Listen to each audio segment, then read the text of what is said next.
From the monsters of Frankenstein to towering robots and kaiju, today's artist helped bring Guillermo del Toro bring some unforgettable worlds to life. We are in Season 3 of Oscar Rewind, and today I am looking at Warner Bros. Pictures' Pacific Rim.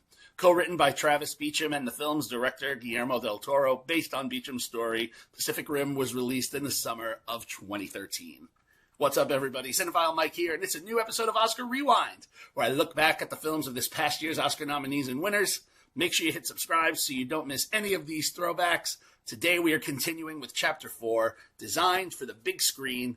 This chapter is focusing on the production, costume, makeup, and hair design nominees that thrilled the eyes of Oscar viewers. And today also continues our Guillermo del Toro trilogy within Chapter 4. And we look at Oscar-winning costume designer Kate Hawley and hair designer Cliona Furey. If you've never seen Pacific Rim, here's your quick spoiler-free setup. In an alternate timeline, present, the entire Pacific Rim is constantly under attack by kaijus, or as we know them, giant, strange monsters. Godzilla. To counteract this, kaiju-sized machines called Jaegers were invented to fight back. Now, these Jaegers, giant robots, are designed to have two pilots who work perfectly in sync so the human-like movements of the robot function properly. One of the best pilots is Raleigh Beckett, played by Charlie Hunnam. Alongside his brother, they had the most successful run. However, when one attack results in the death of Yancey, his brother, Raleigh leaves the program. However, years later, kaiju attacks begin and get even bigger, and through a series of events, Raleigh is brought back into the fold by the domineering Marshall Stacker Pentecost, played by Idris Elba. Hesitant, especially because he believes he will never find the right co-pilot to sync up with him, things change when he meets Mako, played by Rinko Kikuchi, who has a longer history with both the kaiju attacks and the Jaegers than Raleigh is first led to believe. With the number of Jaegers dwindling and the number of kaiju attacks increasing, it will be up to our team to do what they can to save the Pacific Rim and those who remain standing. As I discussed the other day with Mimic, Del Toro has a very unique vision that is so worth seeing on the big screen, regardless of the content. And that is accomplished here. His love of sci-fi and big monsters and robots is fascinating to watch, even if the story here sometimes feels little more than a bridge between these spectacular action sequences. The story is fairly predictable and hits, those stereotypical notes about the hero overcoming a tragedy with the least likely partner to save the day.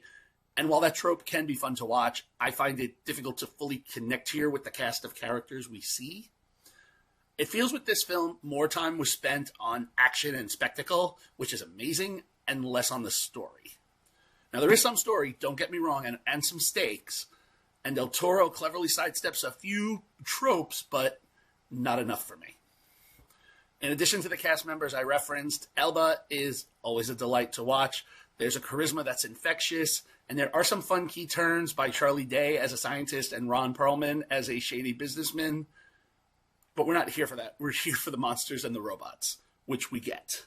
And to that point, visually, this film is stunning. I'm kind of surprised there was no Oscar recognition, at least a nod for the visual effects. Maybe getting ahead of myself. As for the individuals who have brought us here to this film today, Cliona Furey, who served as the hair assistant on this film, wasn't designing yet, helped keep the look sharp. The military are all properly groomed. Other characters have fun looks that suggest certain trends, especially Mako is a standout at her hair design. Again, Perlman, very sharp he looks. Which is also, to Kate Hawley, there's an interesting challenge here because there aren't just, the fantasy costumes in the traditional sense. She has to create the believable military uniforms, the Jaeger pilot suits, and then memorable looks for the supporting characters that all fit naturally into Del Toro's retro-futuristic world. She does accomplish this. The action sequences are amazing, even if a bit extreme. Lots of close-ups when wider shots would have been appreciated at times. But the cinematography by Guillermo Navarro, another regular Del Toro collaborator, gives us some stunning images capturing these epic fights and some unique shots within and around the factories and labs that we're in, with, again, some of those fun retro-futuristic looks by production designers Andrew Neskoramny and Carol Spear, who we have also discussed previously on Rewind. Now let's talk box office and awards. After the film's run, it made $101,802,906 domestically and $309,200,000 internationally, for a worldwide take of $411,002,906. Critically, the film is about even, with a 72% on the tomato meter from 294 reviews and a 77% popcorn meter from over 100,000 audience reviews. Award season-wise, with over 50 nods and wins, again, while a snub at the Oscars, it was a visual effects nominee at the BAFTAs and the Critics' Choice Awards, along with 6 nominations by the Visual Effects Society. It won an Annie Award for animated effects in a live-action production, and was also nominated for Outstanding Character Animation in a live-action production. Also, the Academy of Science Fiction, Fantasy, and Horror Films, they love Del Toro, nominated it for Best Sci-Fi Film, Director, Production Design, Editing, and Special Effects. Now, while Del Toro had more control here than he did on Mimic, and the visuals, again, outstanding, the story really didn't do too much for me. Pacific Rim is a middle ground 3-star film for me. Great visuals, meh story.